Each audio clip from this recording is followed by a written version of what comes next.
Terpantau langsung koyo jam 8 bengi lur. Meski masih siang, langit di desa di Magelang ini gelap gulita seperti malam pasca Gunung Merapi erupsi.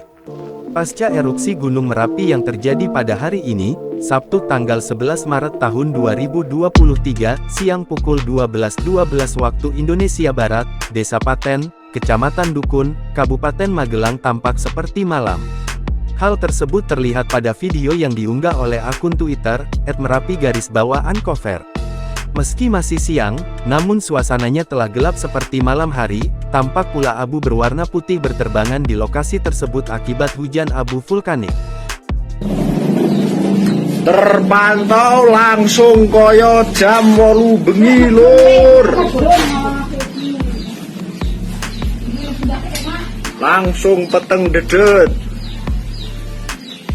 Jombong Paten, Kecamatan Dukun. Lampu jalan juga terpaksa dihidupkan untuk menerangi jalanan desa. Tak hanya itu, terdengar pula suara sepeda motor yang dikendarai warga dan diduga melakukan evakuasi dari rumah. Ya Allah, ini jam 1 ya Allah. Ya Allah, jam 1 awan.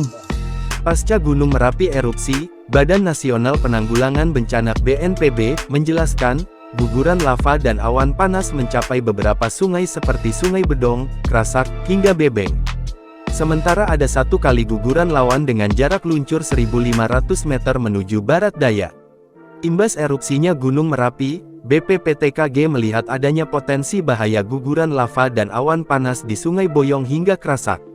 Tak hanya sampai di situ, potensi bahaya berupa guguran lava dan awan panas juga terjadi di arah tenggara Gunung Merapi seperti Sungai Woro sejauh 3 km dan Sungai Gendol sejauh 5 km. BNPB pun mengimbau agar masyarakat menjauhi kawasan yang memiliki potensi bahaya pasca erupsinya Gunung Merapi. Meski erupsi, status Gunung Merapi masih dalam level siaga. Namun jika aktivitas Gunung Merapi mengalami peningkatan maka statusnya akan ditingkatkan.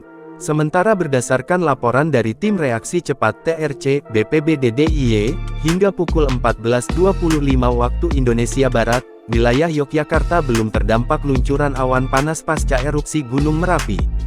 Kendati demikian, TRC BPBD DIY telah menyiapkan beberapa titik kumpul di kawasan rawan bencana KRB.